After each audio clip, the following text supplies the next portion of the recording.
मिरजेत टोळी युद्धाचा वाद विकोपाला, सराईत गुन्हेगाराचा खून, एक जखमी। मिरज शहरातील कमानवेस येथे रविवारी रात्री सराईत गुन्हेगार कुणाल दिनकर वाली याचा निर्घृण खून करण्यात आला, तर वंश दिनकर वाली हा गंभीर जखमी झाला असून त्याच्यावर मिरज शासकीय रुग्णालयात उपचार सुरू आहेत।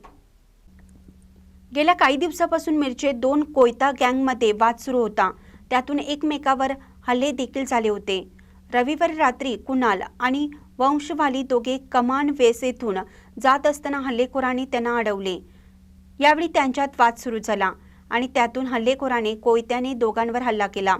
हल्ल्यात कुणाल वाली जागीच ठार झाला, तर वंशवाली गंभीर जखमी झाला आहे। मिरज शहरात हे टोळी युद्ध विकोपाला गेल्याने दोन गँगमधील वाद आणखीन तीव्र झाल्याची चर्चा आहे। पोलिसांनी तपास सुरू केला असून हल्लेखोरांचा शोध घेतला जात आहे। महानकरी न्यूजसाठी आदी माने, मिरज।